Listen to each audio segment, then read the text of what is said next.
Hello, and welcome to your comprehensive guide on the journey to becoming a professional tax preparer in the United States. Before we begin, please note that the information provided in this series is for educational and informational purposes only. It is not intended to be a substitute for professional, financial, legal, or tax advice. You should always consult with a qualified professional for advice tailored to your individual circumstances. Our goal is to outline the pathway to this career, not to provide tax advice itself. With that, let's begin. Have you ever found yourself helping friends or family with their finances, and actually enjoying it? Do you have a knack for numbers, a passion for puzzles, and a genuine desire to help people navigate complex situations? If so, you might have the foundational traits of a successful tax preparer. Every year, millions of Americans turn to professionals to help them with one of life's certainties: taxes. This isn't just a seasonal job. For many, it's a rewarding, year-round career that offers stability, intellectual challenge, and the satisfaction of providing a valuable service. In this first chapter, we're going to explore the core of this profession to help you determine if becoming a tax preparer is the right path for you. So what does a tax preparer actually do? The most obvious answer is that they prepare, calculate, and file income tax returns for individuals and businesses. But the reality of the job goes much deeper. A great tax preparer is part detective, part strategist, and part translator. You are a detective, sifting through a client's financial records, like receipts, W-2s, and investment statements, to piece together their complete financial picture for the year. You must be meticulous and detail-oriented, because a single missed document or incorrect entry can have significant consequences. Then you become a strategist. Your role is to apply the vast and ever-changing U.S. tax code to your client's situation to ensure they are paying exactly what they owe, and not a penny more. This means identifying all the deductions and credits they are legally entitled to. It's a puzzle where you must find the most advantageous, yet fully compliant, outcome for your client. This requires strong analytical and problem-solving skills.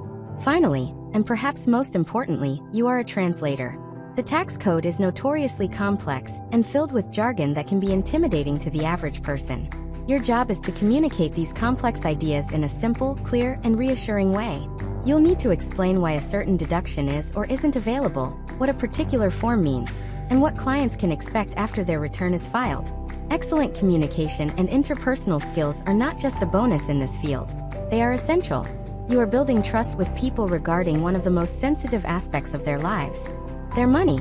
To succeed in this profession, certain qualities are non-negotiable. First and foremost is a high degree of ethics and integrity. You will be handling confidential financial information, and your clients, as well as the Internal Revenue Service, or IRS, depend on your honesty and professionalism. There is zero room for cutting corners. Second is a commitment to continuous learning. Tax laws are not static. They are constantly being updated by Congress and reinterpreted by the courts.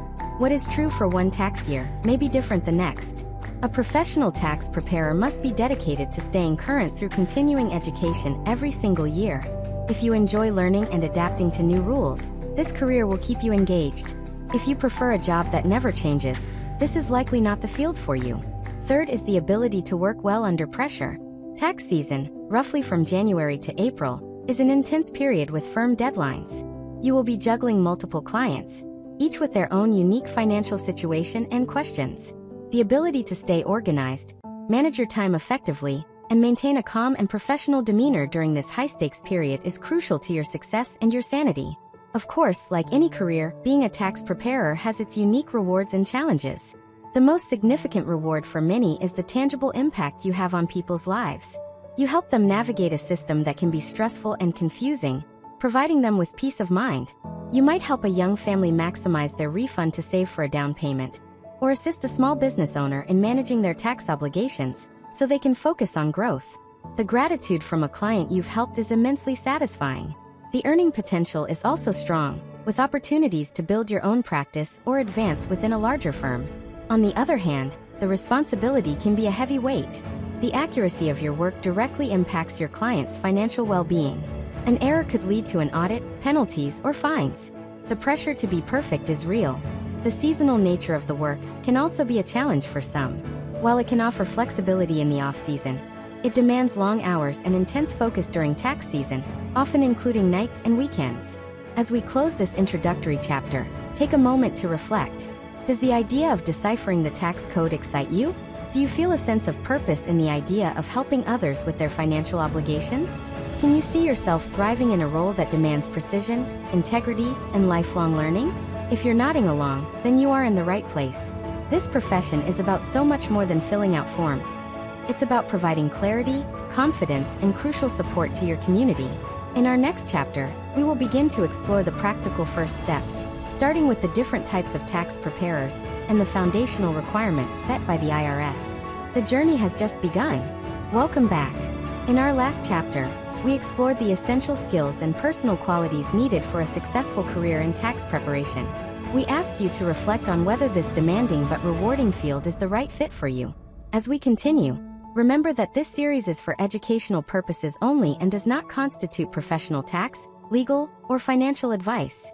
Our goal is to illuminate the path to becoming a tax professional, not to advise on tax matters themselves. Now that you have a clearer picture of the role, let's explore the professional landscape. The term tax preparer is a broad one covering a wide range of professionals with different levels of authority, education, and credentials. Understanding these distinctions is critical, as it will help you map out your own career goals. Broadly, we can divide tax professionals into two main categories: unenrolled preparers and credentialed preparers. Let's start with unenrolled preparers. This is the entry point for many people entering the field. An unenrolled preparer is anyone who prepares tax returns for compensation, but is not an enrolled agent, a certified public accountant, or an attorney. They have what the IRS calls limited representation rights. This means they can only represent clients whose returns they prepared and signed, and only before revenue agents or customer service representatives during an examination. They cannot represent clients in more complex matters like appeals or collections. For unenrolled preparers who want to demonstrate a higher level of professionalism, the IRS offers a voluntary program called the Annual Filing Season Program, or AFSP. To participate, a preparer must complete 18 hours of continuing education each year, including a 6-hour course on federal tax law, and pass a comprehension test. Those who complete the program receive a record of completion from the IRS and are listed in a public directory of qualified preparers.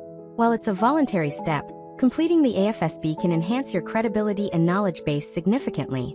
The second, more advanced category is credentialed preparers. These professionals have unlimited representation rights, which is the highest level of authority granted by the IRS.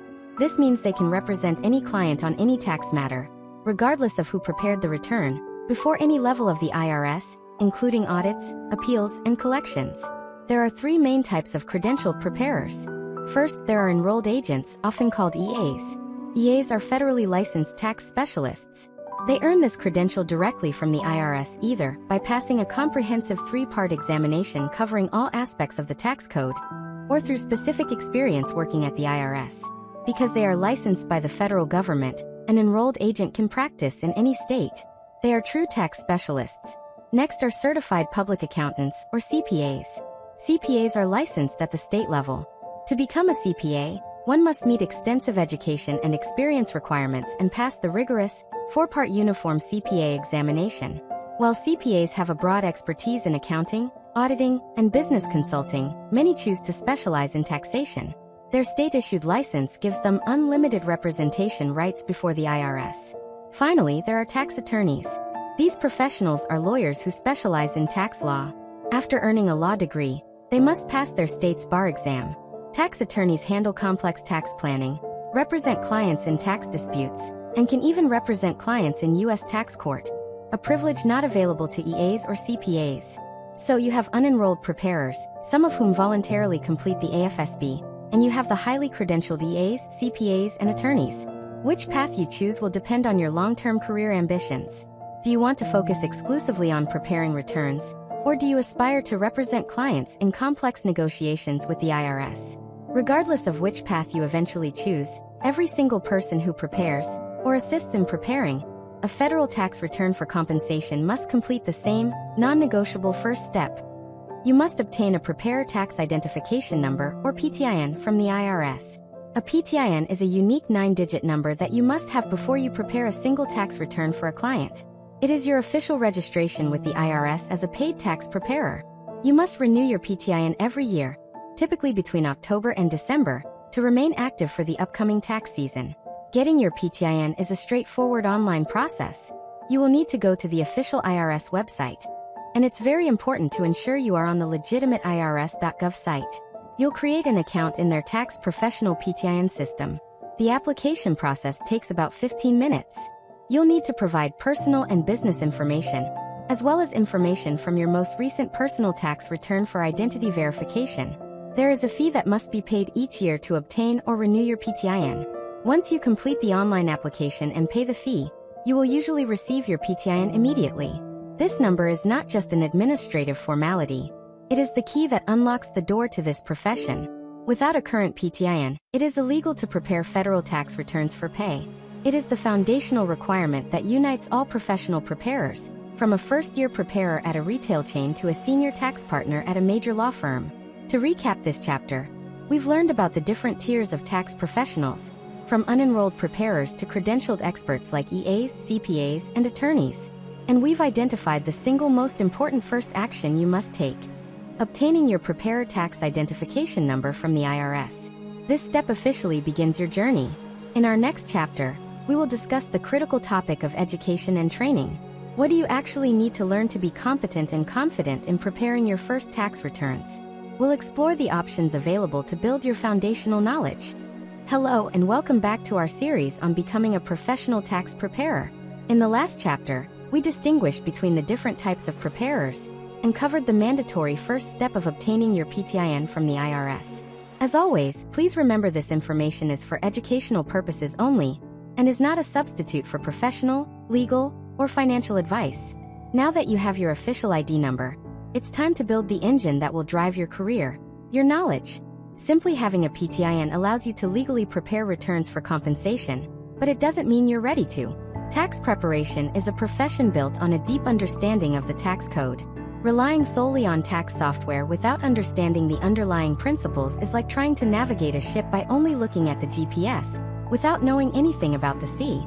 The software is a tool, an essential one, but you are the pilot. You need to understand the why behind every number you enter. So, what exactly do you need to learn? Let's break down the core curriculum. At a minimum, a new preparer must have a firm grasp of Form 1040, the U.S. individual income tax return, and its most common supporting forms and schedules. This includes understanding the fundamentals of filing status, such as single, married filing jointly, or head of household, and the rules for claiming dependents. These basic determinations can dramatically change a client's tax outcome. Next, you need to master the concepts of income. Not all money a person receives is treated the same way. You must learn to differentiate between wage income reported on a Form W-2, income for independent contractors reported on a Form 1099 NEC, and investment income like interest, dividends, and capital gains. Each has its own set of rules and is reported in a different place on the tax return. After you understand income, you'll move on to adjustments, deductions, and credits. These are the primary ways a taxpayer can reduce their tax liability, and it's where a knowledgeable preparer provides immense value. You'll learn about above-the-line adjustments that reduce a client's adjusted gross income, or AGI, such as contributions to a traditional IRA or student loan interest deductions. Then comes one of the biggest decisions for many taxpayers: whether to take the standard deduction or to itemize deductions. You will need to learn the components of itemized deductions, which can include things like mortgage interest, state and local taxes, and charitable contributions, and understand the limitations that apply to them. Finally, you must learn about tax credits, which are incredibly powerful because they reduce a client's tax liability dollar for dollar. You will study major credits like the child tax credit, the earned income tax credit for lower-income workers, and education credits like the American Opportunity Tax Credit. Each credit has its own complex set of eligibility rules that you must know thoroughly to serve your clients correctly. This might sound like a lot, and it is. So how do you go about learning it all? Fortunately, there are several well-established pathways for acquiring this knowledge. One of the most common entry points is through the training courses offered by national tax preparation companies, such as H&R Block, Jackson Hewitt, or Liberty Tax. These companies often provide free or low-cost introductory courses to the public. The primary advantage here is that the training is practical and often leads directly to a job offer for successful students. You'll learn the fundamentals of tax law, while also being trained on the specific software and procedures the company uses. The potential downside is that the training might be tailored narrowly to preparing common types of returns rather than providing a broad, theoretical education. Another excellent option is to enroll in tax or accounting courses at a local community college or vocational school. This path offers a more structured academic environment. These courses typically provide a deeper and more comprehensive understanding of tax theory, and are taught by experienced professionals. Completing a tax certificate program from a college can be a strong credential on your resume, and may offer credits that can be applied toward an associate's or bachelor's degree in accounting later on. For those who need more flexibility, a vast number of private tax schools and online providers offer courses. You can find everything from a basic 60-hour qualifying education course that covers the fundamentals, to advanced courses on topics like corporate taxation or estate planning. Many of these programs are designed to meet the specific continuing education requirements for the IRS annual filing season program, or to help you prepare for the rigorous enrolled agent exam. The quality and cost of these programs can vary significantly, so it's important to research them carefully and look for providers that are approved by the IRS as continuing education providers. Lastly, for the highly disciplined self-starter, the IRS itself is an incredible source of free information. The IRS website, irs.gov, contains every tax form, instruction booklet, and publication you could possibly need. Publications like IRS Publication 17, Your Federal Income Tax for Individuals, are comprehensive guides. While this path is free, it can be overwhelming for a beginner without the structure and guidance of an instructor. It is best used as a supplemental resource or for looking up specific questions once you already have a foundational understanding. Whichever path you choose, your education doesn't end after the first course. The commitment to continuous learning we discussed in Chapter 1 is a professional requirement. Every year, you will need to complete continuing education to stay current on tax law changes and maintain your credentials. In summary, building your technical knowledge is a non-negotiable, foundational step. Whether you choose a national firm, a community college, or an online provider, investing in a quality education is an investment in your career and in the clients who will trust you with their financial lives. In our next chapter, we will shift from knowledge to application. We'll discuss the essential tools of the trade, focusing on how to choose the right professional tax preparation software to fit your needs. Hello and welcome back. In our last chapter, we detailed the various educational pathways you can take to build your foundational tax knowledge. Now, it's time to equip yourself with the single most important tool in your professional toolkit, your tax software. Before we dive in, please remember this information is for educational purposes only. It is not financial advice, nor is it an endorsement of any specific software product. Our goal is to provide you with a framework for evaluating your options so you can make an informed decision for yourself. If you've ever filed your own taxes online, you might be wondering, can't I just use the same software I've always used? The answer is almost certainly no. The consumer-grade software advertised to the general public is fundamentally different from the professional software required to run a tax preparation business. Consumer software is designed for one person to prepare one return. Professional software is a powerful practice management tool designed for one person to efficiently and accurately prepare hundreds of returns. Professional software is built for volume and complexity. It includes a comprehensive library of federal and state tax forms, covering scenarios that most individuals will never encounter, such as complex investment sales, rental properties, or small business filings. It has robust client management features that allow you to securely store client data, carry information forward from one year to the next, and track the status of every return you are working on, from in progress to accepted by the IRS. These are features you simply won't find in consumer products. When you start shopping for professional tax software, you'll find that it's generally offered in a few different pricing models. The right one for you will depend on how many clients you expect to have in your first few years. The first model is pay-per-return. With this option, you typically pay a small upfront fee for the software itself, and then you pay an additional fee for each tax return you e-file. This is an excellent choice for brand new preparers with a very small, uncertain client base because it minimizes your initial investment. However, as your business grows, this model can become very expensive very quickly. The next step up is an unlimited package. These packages are the workhorses of the industry. You pay a larger, flat fee upfront, which then allows you to prepare and e-file an unlimited number of a specific type of return. For example, you might buy an unlimited package just for individual Form 1040 returns. If you need to file business returns such as for partnerships or S corporations, you would typically purchase an additional, separate package. This model is ideal for preparers who have a growing client base and can reasonably forecast their needs for the upcoming season. Finally, there are the comprehensive professional suites. These are the high-end, all-in-one solutions used by larger, established accounting firms. They include software for all types of federal and state returns, individual, business, gift, and estate, and often bundle in other tools like practice management, bookkeeping, and research databases. While incredibly powerful, they come with a significant price tag and are generally more than a new solo practitioner needs. With these categories in mind, how do you choose a specific product? Here are the key features you should compare. First, the user interface. How does the software feel to use? Some programs are interview-based, guiding you with questions, while others are form-based, letting you input data directly onto replicas of the IRS forms. Most are a hybrid of the two. Always take advantage of free demos or trials to see which workflow feels most intuitive to you. A confusing interface can slow you down and lead to errors. Next, consider if you want desktop or cloud-based software. Desktop software is installed directly onto your computer. You have direct control over your data, but you are also responsible for performing software updates and backing everything up.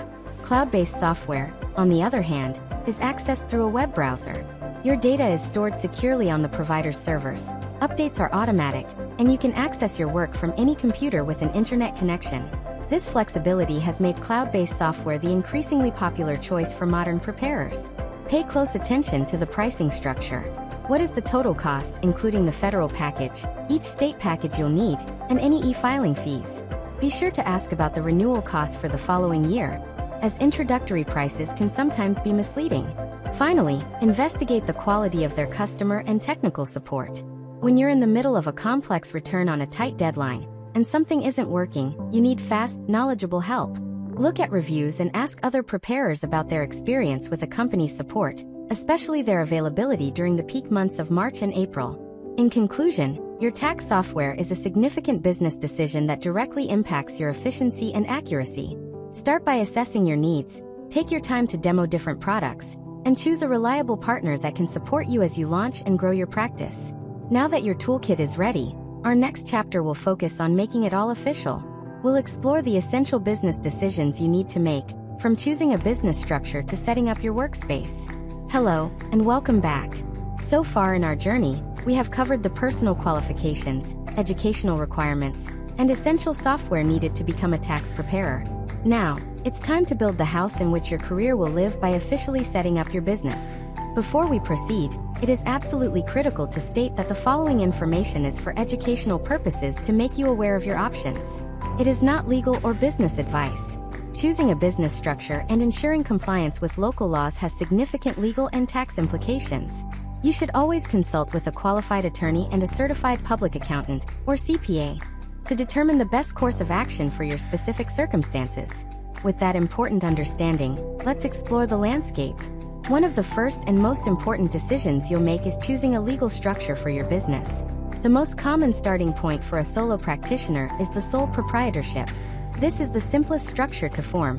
In fact, if you start doing business activities and don't register as another type of entity, you are automatically a sole proprietor. The business is legally inseparable from you, the owner. All profits and losses are reported on your personal tax return using a Schedule C. The main advantage is its simplicity and low cost to set up. However, its biggest disadvantage is the lack of liability protection. This means your personal assets, like your home or car, could be at risk if the business is sued or incurs debt. For this reason, many new business owners opt to form a limited liability company, or LLC. An LLC is a formal business structure that must be registered with your state. Its primary advantage is that it creates a legal separation between you and your business. This means that, generally, your personal assets are protected from business debts and lawsuits. This liability protection is a crucial safety net for any professional. For tax purposes, a single-member LLC is typically treated just like a sole proprietorship, so you still get the benefit of simple tax filing. An LLC offers a powerful combination of protection and simplicity, which makes it a very popular choice. As your business grows, you might hear about electing to have your LLC taxed as an S corporation. This is a more advanced tax strategy that can potentially save a business owner money on self-employment taxes once their income reaches a certain level. However, it also comes with more complex requirements, such as running payroll. This is a perfect example of a decision that should only be made after a detailed discussion with a tax professional or CPA. Once you've consulted with professionals and chosen your business structure, you need to handle some essential logistics. First, you'll likely need to get an employer identification number, or EIN, from the IRS. Think of an EIN as a social security number for your business.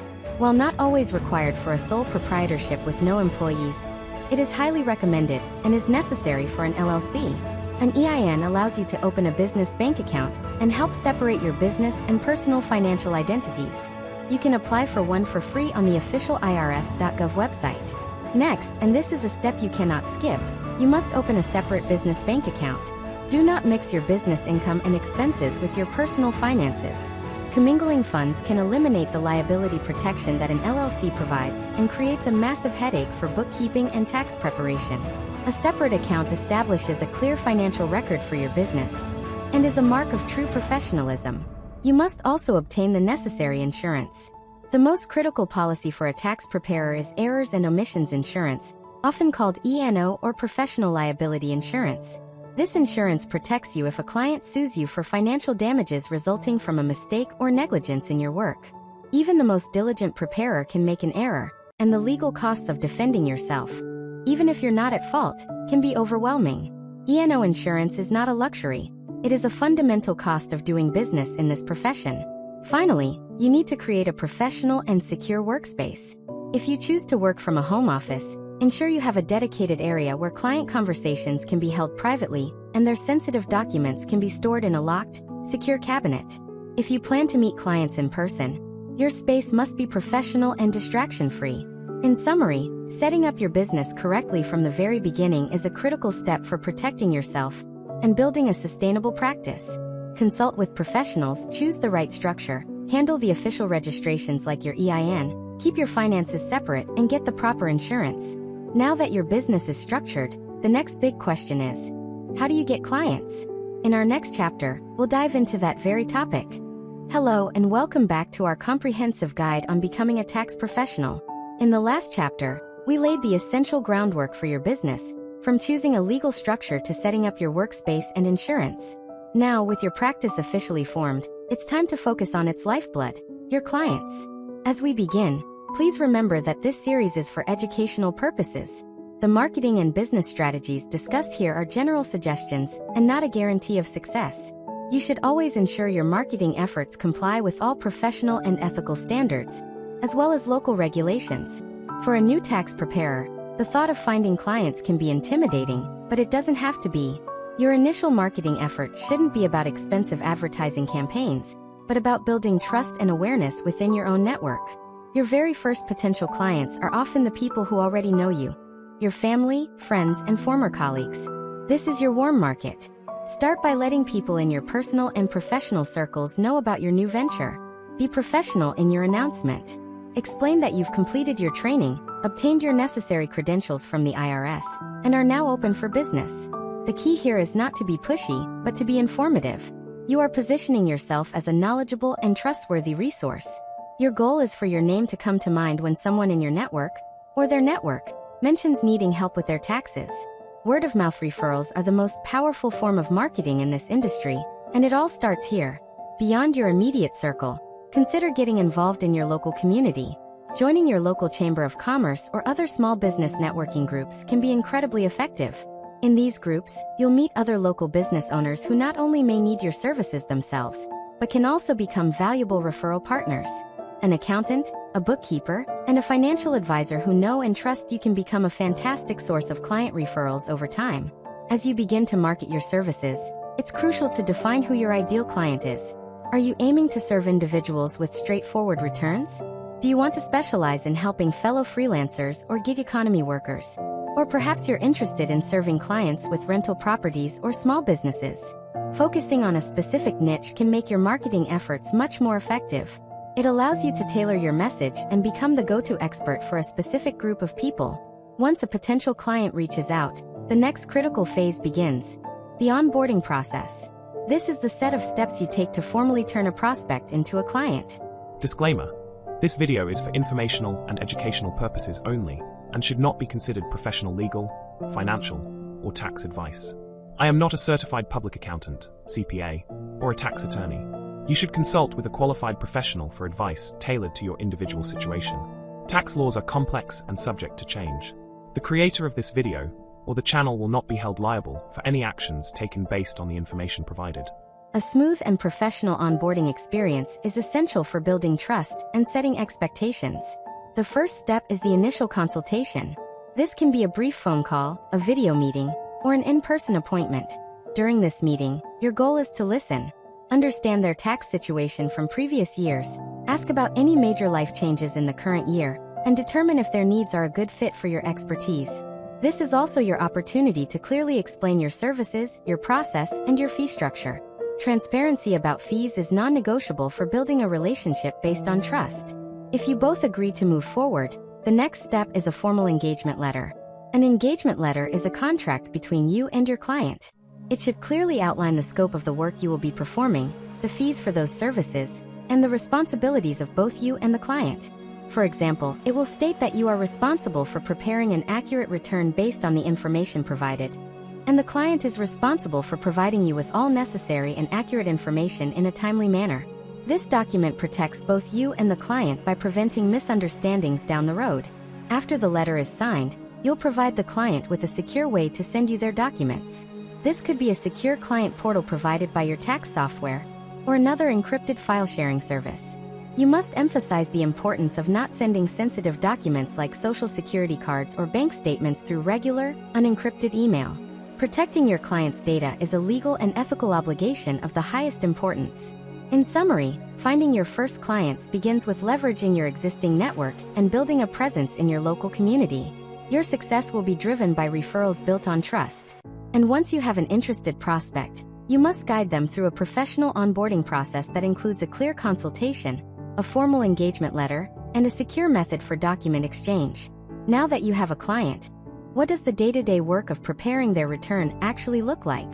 In our next chapter, we'll walk through the tax preparation workflow from start to finish. Hello and welcome back. In our last chapter, we focused on the crucial steps of finding and professionally onboarding your first clients. Now, with a signed engagement letter and a new client ready to go, it's time to dive into the core activity of your profession, the tax preparation workflow itself. As always, this walkthrough is for educational purposes to illustrate a professional process. It is not, and should not be considered, tax advice. The tax preparation process is a systematic journey with 4 distinct phases: information gathering, data entry, review and approval, and finally, filing. A disciplined approach to this workflow is key to ensuring accuracy, efficiency, and a positive client experience. Phase 1 is information gathering and organization. This begins the moment the client agrees to work with you. You'll typically start by sending them a tax organizer. This is a questionnaire, often generated by your professional software, that helps the client think through their year. It asks about their personal information, dependents, and key life events like a marriage, the birth of a child, a new home purchase, or a new job. This document is your roadmap for the return. Alongside the organizer, you will need to collect the client's tax documents. This includes W-2s from employers, 1099 forms for freelance or interest income, mortgage interest statements, and records of any other taxable events. It is your professional duty to provide a secure method, like an encrypted client portal, for them to upload these sensitive files. Once you have the documents, your job as a detective begins. You'll meticulously review everything the client sent, comparing it to the information they provided in the organizer. Do the documents match the story? Is anything missing? It is very common to have to follow up with a client for a missing form, or to ask clarifying questions. This diligence is not a nuisance. It is a critical part of ensuring an accurate return. Phase 2 is data entry and preparation. With all the organized information at your fingertips, you can now turn to your tax software. This phase is far more than just typing numbers into boxes. It requires you to apply your tax knowledge to correctly classify each piece of financial data. You'll enter wages, identify different types of investment income, and categorize expenses for potential deductions. Your professional software will be a powerful ally, automatically calculating limitations on certain deductions, carrying forward relevant data, and running diagnostic checks to flag potential errors or inconsistencies. However, never forget that the software is just a tool. Your professional judgment is the most important component. As you work through the return, you should constantly be asking yourself, does this make sense? If a client's reported income seems unusually low for their profession, or a deduction seems abnormally high, it's your responsibility to investigate further with the client. This is the essence of due diligence, a concept we will explore more deeply in a future chapter. Phase 3 is review and client approval. Once the initial data entry is complete, the review process begins. The first review should always be a self-review. A best practice is to compare the current year's draft return to the client's return from the previous year. This allows you to spot any major differences. Did their income double? Did their charitable contributions disappear? Significant variances should have a clear explanation based on the client's life events for the year. After you are satisfied with the return's accuracy, it's time to present it to the client. Avoid simply sending them a bill and a signature line. A true professional takes the time to explain the results. You can provide a simple summary that shows their total income, their key deductions and credits, and the final outcome, either the refund they can expect or the amount they owe. By translating the complex forms into a clear summary, you provide immense value and build client confidence and trust. If the client approves the return, you must then obtain their signature on Form 8879, the IRS e-file signature authorization. This is a legally required document.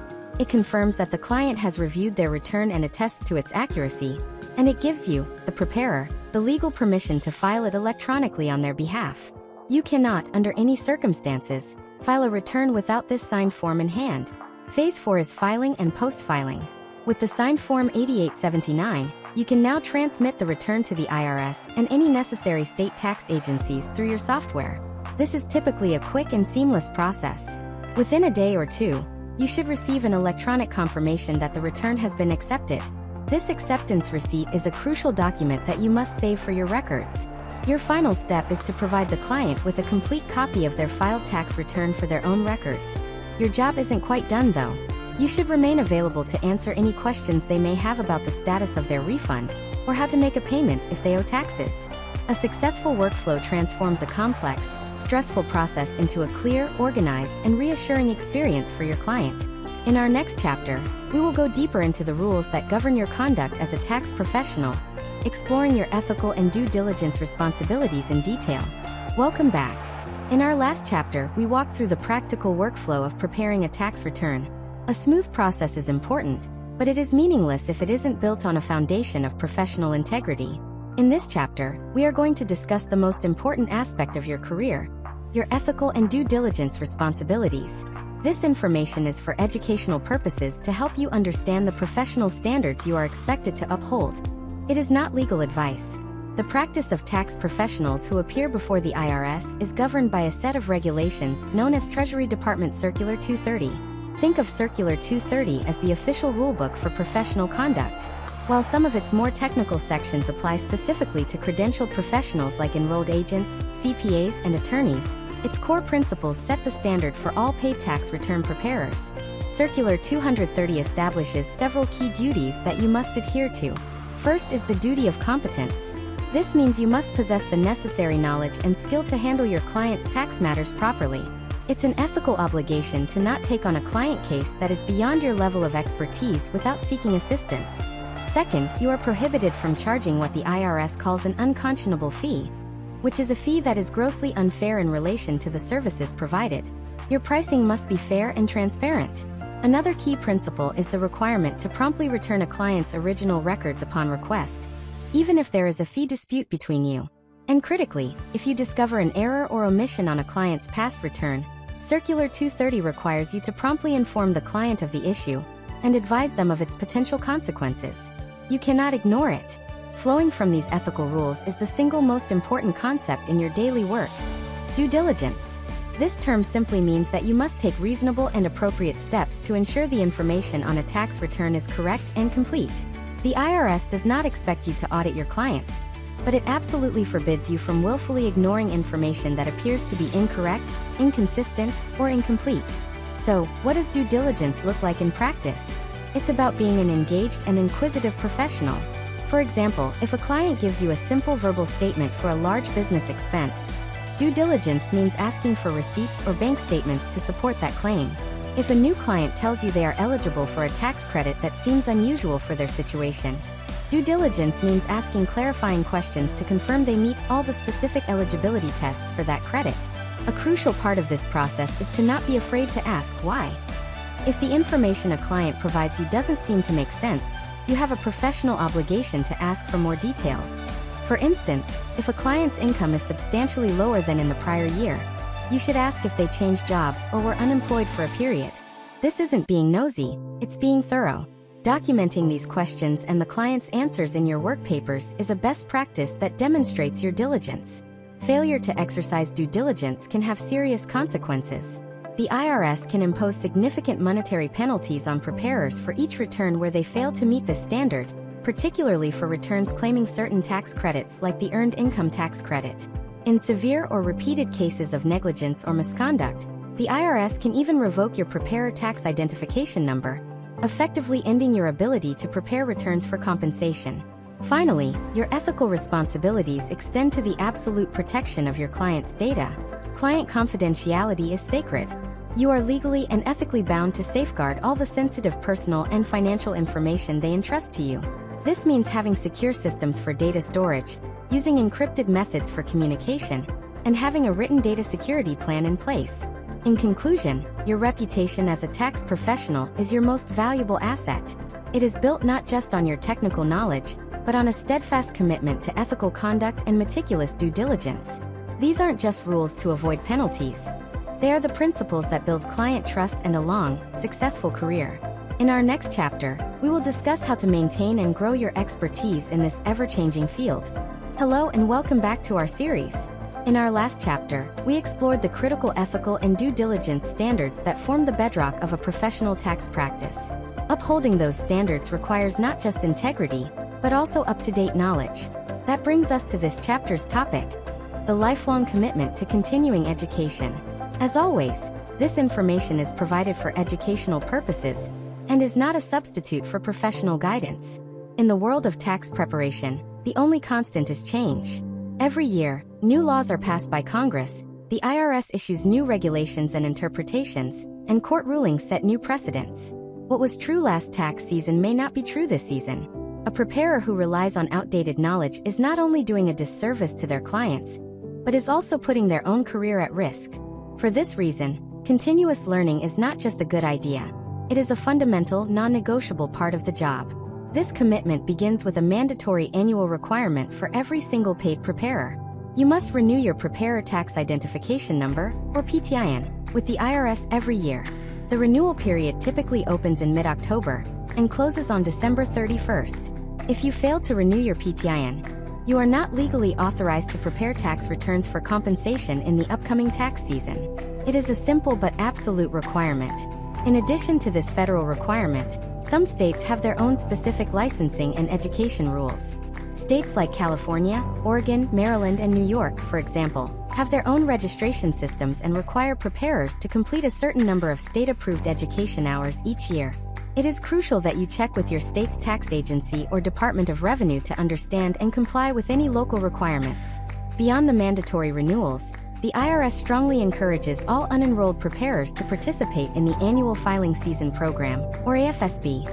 As we've mentioned before, this is a voluntary program, but completing it is a powerful signal to clients that you are serious about your profession. To earn the AFSB record of completion for the upcoming year, you must complete 18 hours of continuing education from an IRS-approved provider before December 31st. This 18-hour requirement is very specific. It includes a 6-hour course called the Annual Federal Tax Refresher, or AFTR, which covers new tax laws and a review of common preparer issues. This course concludes with a timed comprehension test that you must pass. The remaining 12 hours are made up of 10 hours in general federal tax law topics and 2 hours dedicated specifically to ethics. Completing this program gets you listed in the IRS's public directory of qualified preparers, a valuable marketing tool that helps you stand out. So, where do you find these courses? There is a robust industry of IRS-approved continuing education providers. The most common and flexible way to earn your credits is through online webinars and self-study courses. These allow you to learn at your own pace from your home or office. Many professional organizations, such as the National Association of Tax Professionals, and even tax software companies, offer extensive catalogs of these courses. You can also attend in-person seminars and national tax forums, which provide excellent learning and networking opportunities. The most important thing is to always verify that your chosen provider is officially approved by the IRS. Beyond formal, credit-based education, successful tax professionals develop the daily habit of staying informed. This includes subscribing to reputable tax news publications that send email updates on recent developments, regularly visiting the Tax Professionals section of the IRS website, and participating in online forums with other preparers. Joining a professional organization can also be immensely valuable, providing you with resources, timely updates, and a community of peers you can turn to for insights. In conclusion, your initial training to become a tax preparer is just the beginning of your education. True professionals embrace a mindset of lifelong learning. They fulfill their mandatory annual requirements. They invest in robust continuing education, and they stay engaged with the tax community year-round. This commitment is what will allow you to navigate the complexities of the tax code with confidence and provide the highest level of service to your clients. Hello and welcome back. In our last chapter, we established the critical importance of lifelong learning to maintain your professional edge.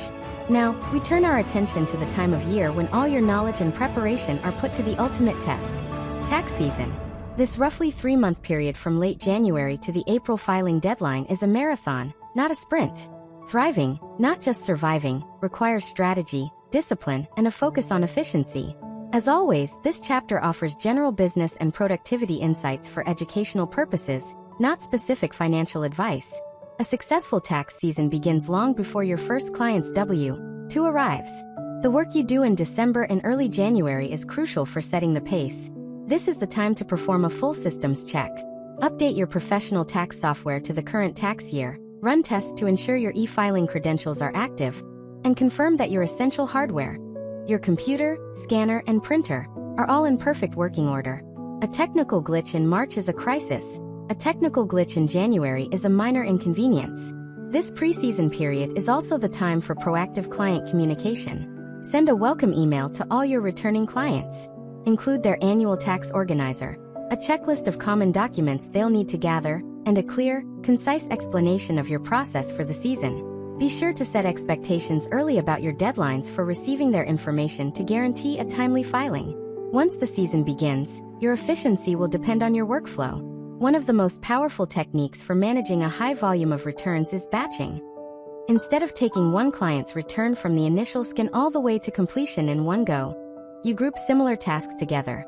For example, you might dedicate the first 2 hours of your day solely to scanning and organizing all the documents that came in overnight. The next block of time could be for data entry on several returns that are already organized. Later, you might have a block dedicated to client review calls.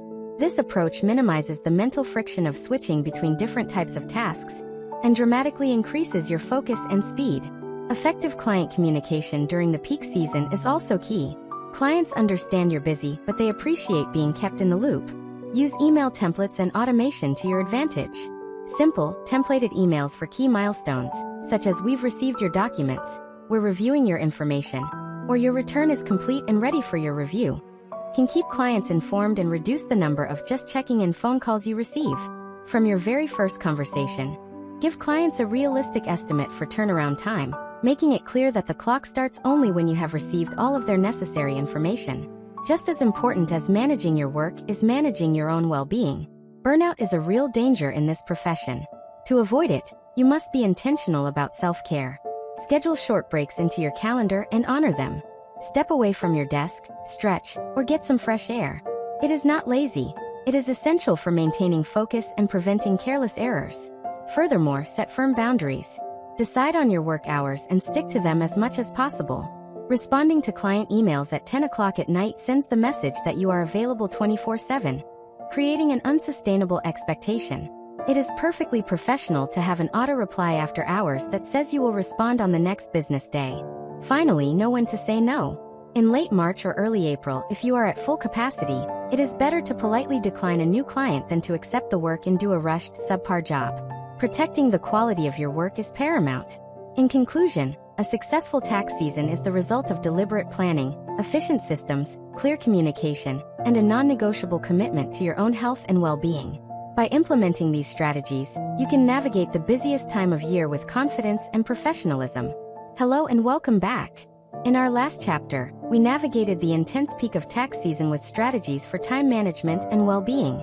But for a true tax professional, the work doesn't simply stop when the April filing deadline passes.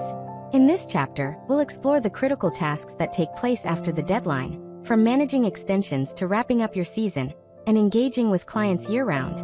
As always, this information is for educational purposes. First, let's talk about tax extensions. It's a common scenario. A client may be missing a critical document, or a small business owner might need more time to finalize their bookkeeping.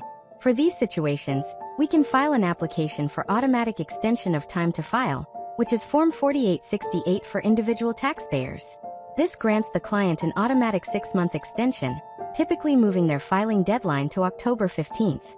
It is absolutely crucial to understand and communicate what an extension is, and what it is not. An extension of time to file is not an extension of time to pay. This is the single most important point. To avoid penalties and interest, the client must still make a good faith estimate of their total tax liability and pay any amount they expect to owe by the original April deadline. Your job as a preparer is to help them calculate this estimated payment to send along with the extension request. Failing to do so can result in costly penalties for the client. Filing the extension itself is a simple electronic process through your professional software. Once the main deadline has passed, the period of late April and May should be dedicated to a thorough post-season wrap-up. This is your chance to properly close out the season and prepare for the future. The first step is to clean up and archive all of your client files. Ensure every file has a signed Form 8879, a final copy of the filed return, and all the supporting work papers and documentation. You are required by the IRS to securely maintain these records for a minimum of 3 years, so having an organized digital or physical archiving system is essential. This is also the time to handle the financial side of your business. Send out any remaining invoices, follow up on outstanding payments, and take a clear look at your business's performance. How did your revenue and expenses compare to your goals? This analysis is vital for planning your growth. Perhaps the most valuable post-season activity is to conduct an after-action review. Take an honest look back at the last few months. What worked well? What were the biggest bottlenecks in your workflow? Did your software perform as expected? Were there common client communication issues that you could solve next year? Write down these lessons and create an action plan for improvements. A successful practice is one that learns and refines its processes every single year. Finally, remember that your client relationships don't go into hibernation after April 15th. The off-season is your best opportunity to transition from a once-a-year preparer to a year-round trusted advisor. This can include offering mid-year tax check-ins to help clients with their tax withholding or estimated payments to avoid surprises next year. You can also send out a professional newsletter a few times a year with general tax tips or reminders of important deadlines. These simple touchpoints keep you top of mind and build tremendous client loyalty.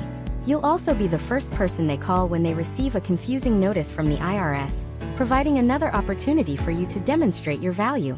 In conclusion, the work done after the filing deadline is what separates a seasonal preparer from a professional practice owner. By managing extensions diligently, conducting a thorough wrap-up, and engaging with clients throughout the year, you build a stronger, more resilient, and more profitable business. Hello and welcome back. In our previous chapters, we've built a complete roadmap to launching your own tax preparation practice. Now it's time to look at the horizon and discuss how to grow that practice from a solo operation into a thriving, scalable business. The strategies we'll cover are for your educational consideration as you plan the future of your career. Once you have a few tax seasons under your belt, you'll be ready to move beyond being a generalist. The key to significant growth is often specialization. Instead of trying to be everything to everyone, you become the recognized expert for a specific type of client. This is called finding your niche. A niche could be a particular industry, like real estate agents or construction contractors. It could be a specific taxpayer situation, such as U.S. citizens working abroad, or investors with cryptocurrency. Or it could be a focus on a certain type of small business, like freelancers or e-commerce shop owners. Focusing on a niche has tremendous benefits. First, it makes your marketing far more effective. You can tailor your message directly to the pain points of your ideal client. Second, you develop deep expertise in that area, allowing you to work more efficiently and provide a higher level of strategic value. And because specialized knowledge is less common, you can typically command higher fees than a generalist preparer. As you gain experience and look for ways to increase your value and authority, the single most powerful step you can take is to earn an advanced credential. For a professional focused purely on tax, the premier credential is the enrolled agent, or EA. An enrolled agent is a tax specialist who has earned the highest credential the IRS awards. To become an EA, you must pass a comprehensive, three-part exam administered by the IRS, known as the Special Enrollment Examination. It covers individual taxes, business taxes, and the rules of representation and ethics. Earning the EA designation fundamentally changes your professional standing. You gain what the IRS calls unlimited representation rights. This means you can represent any taxpayer on any tax matter, including audits, collections, and appeals, before any office of the IRS. This opens up entirely new, and often more lucrative lines of service beyond simple tax preparation. The EA credential is a powerful signal of trust and expertise to potential clients. And because it is a federal license, it allows you to practice and represent clients in all 50 states, giving you ultimate career flexibility. Beyond credentials, growth also means scaling your operations. There will come a point where you can't handle the workload alone. The first step in scaling is often hiring administrative help. An assistant who can handle scheduling, scanning, and client communication can free you up to focus on the high-value tax work that only you can do. As you grow further, you might hire a junior tax preparer to assist with data entry and less complex returns. To scale effectively, you must also invest in technology and systems. Upgrading to a full practice management software suite can automate many of your administrative tasks. Creating detailed standard operating procedures, or SOPs, for every step of your workflow ensures that the quality of your service remains consistent, even as you bring on new team members. In conclusion, growing your practice is an intentional process.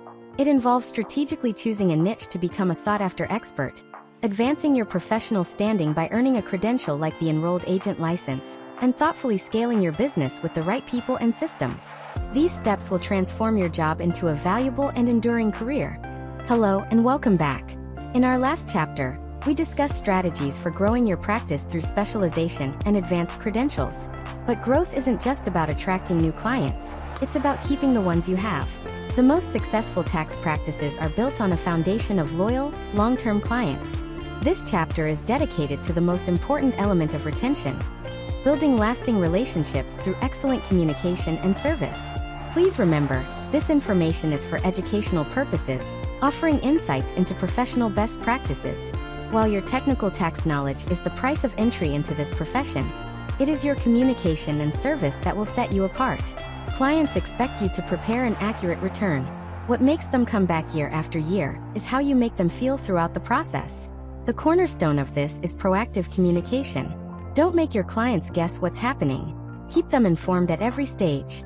A simple, automated email to confirm you've received their documents, another to let them know you've started working, and a final one when their return has been accepted by the IRS can eliminate a huge amount of client anxiety.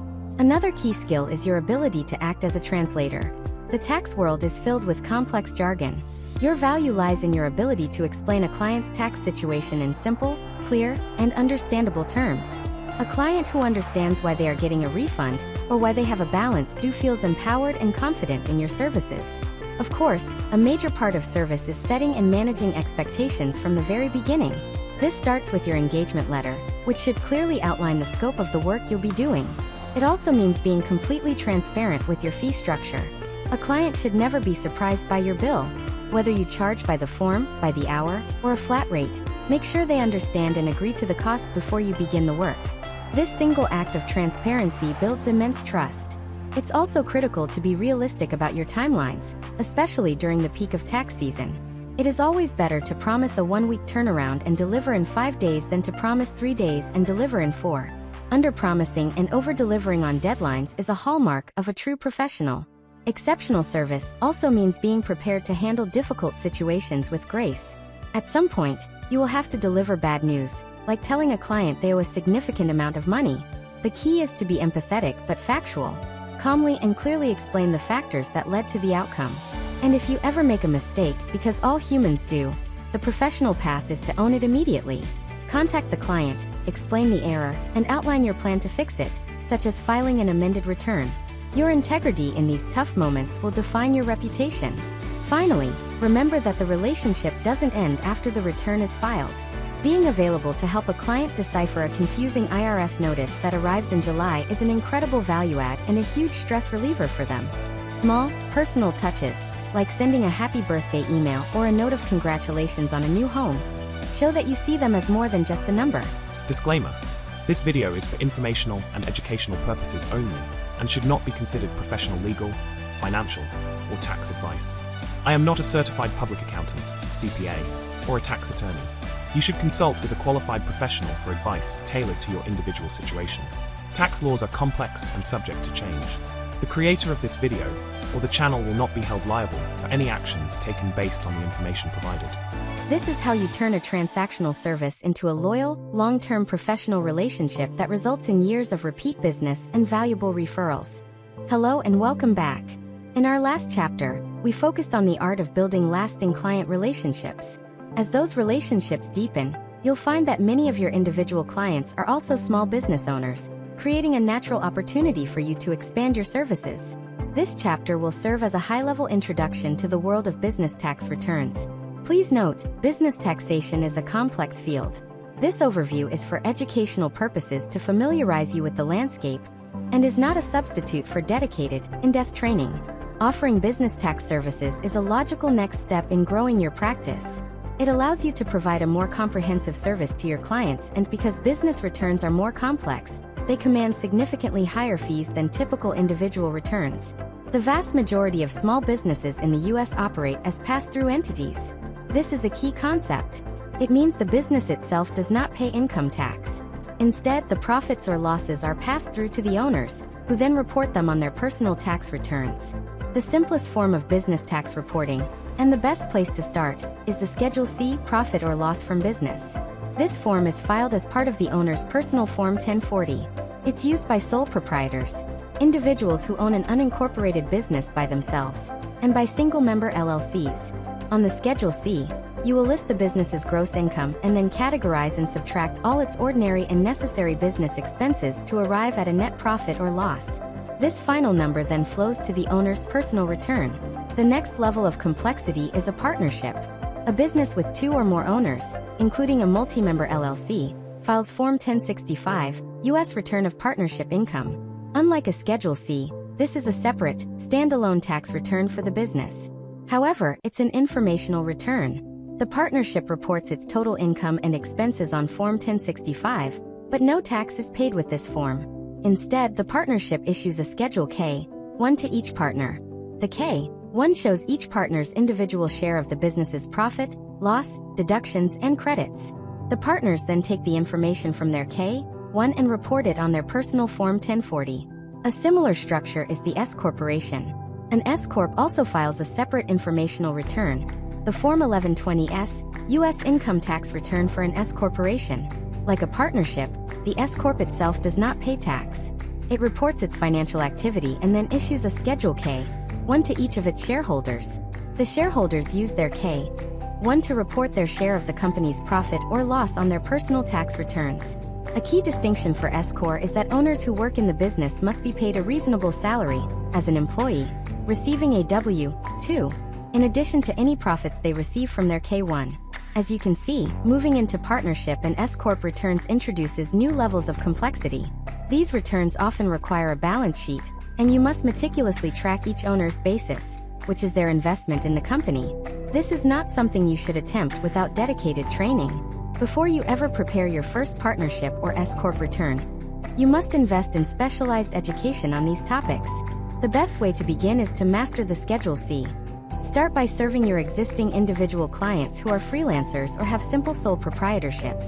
As your confidence and knowledge grow, you can then pursue the education needed to competently handle the more complex world of Form 1065 and 1120-S. Hello, and for the final time in this series, welcome. We have traveled a long and detailed road together, from the initial question of whether this career is right for you, to the complexities of growing a professional practice. In this concluding chapter, we will summarize the key steps of your journey and look ahead to the future of the tax profession. As always, this information is for your educational and informational purposes. Let's take a moment to look back on the blueprint we've built. We began by helping you look inward, to see if you possess the attention to detail, the ethical foundation, and the desire to help people that are essential for this career. From there, we took our first official step, obtaining a PTIN from the IRS and understanding the landscape of different preparer types, from unenrolled preparers to credentialed experts like enrolled agents.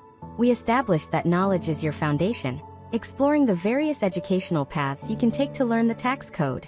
We then equipped you with the right tools, guiding you on how to select professional software and how to properly structure your business with an LLC and errors and omissions insurance to protect yourself. We walked through the process of finding your first clients and establishing a professional workflow, from the initial client onboarding to the final e-filing of the return.